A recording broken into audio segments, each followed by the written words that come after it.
या बातमीचे प्रायोजक आहेत hotel Badepir, Laxmi market, Vijapur west, Solapur. दुसरी शाखा मुस्लिम बादशाहपेठ, जिंदाशाह मदार चौक, सोलापूर। स्वच्छ भारत अभियानांतर्गत प्राप्त निर्देशानुसार 17 सप्टेंबर 2025 ते 2 ऑक्टोबर 2025 या कालावधीत देशभरात स्वच्छता ही सेवा 2025 हा पंधरवडा राबवण्यात येत आहे। सदर मोहिमेचा एक महत्त्वपूर्ण भाग म्हणून स्वच्छ हरित उत्सव साजरा करण्याच्या सूचना प्राप्त झाल्या आहेत। त्या अनुषंगाने सोलापूर शहरात दरवर्षी घटस्थापना हा सण मोठ्या उत्साहात साजरा केला जातो। या काळात नागरिक घरामध्ये घटाची स्थापना करतात। 2 ऑक्टोबर रोजी विजयादशमी सण साजरा करण्यात आला। नवरात्रोत्सवाचा समारोप करताना 3 ऑक्टोबर रोजी शहरात घटस्थापनेचे घट विसर्जित करण्याची प्रथा आहे। पर्यावरण संवर्धन आणि सार्वजनिक आरोग्याच्या दृष्टिकोनातून यावर्षी घट विसर्जनासाठी एक नवा उपक्रम सोलापूर महानगरपालिकेकडून राबवण्यात आला। त्यानुसार शहरातील विविध उद्यानांमध्ये एकूण 26 ठिकाणी घट संकलन केंद्रे स्थापन करण्यात आली। 3 ऑक्टोबर रोजी सकाळी 8:30 ते सायंकाळी 5:30 या वेळेत घट संकलन करण्यात आले। सदर मोहिमेत सोलापूरकर यांच्याकडून उदंड प्रतिसाद लाभला। सोलापूरकरांनी पर्यावरण संवर्धनाच्या दृष्टीने एक पाऊल पुढे टाकलेले दिसून आले। या प्रसंगी सोलापुरातून तब्बल 2097 कुटुंबांनी घट संकलन केंद्रात आपले घट संकलित करण्यासाठी प्रतिसाद दिला। सदर घटाचे उद्यान विभागाकडून शास्त्रशुद्ध पद्धतीने खतात रूपांतर केले जाणार आहे। या अभिनव उपक्रमाचे कौतुक सर्व स्तरावरून सर्व वर्गातून होत आहे। इतर स्थानिक स्वराज्य संस्थेने देखील सदरचा उपक्रम राबवण्यात विषयी भावना व्यक्त केल्या। या प्रसंगी अतिरिक्त आयुक्त वीणा पवार यांनी सर्व सोलापूरकरांनी अशा संकल्पनेला प्रतिसाद दिल्याबद्दल आभार व्यक्त केले। अशाच पद्धतीने आपण स्वच्छ आणि सुंदर सोलापूर ही संकल्पना राबवण्यासाठी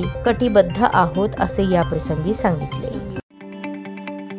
ताज्या बातम्या पाहण्यासाठी प्राईम महाराष्ट्र न्यूज चॅनलला सबस्क्राईब करा।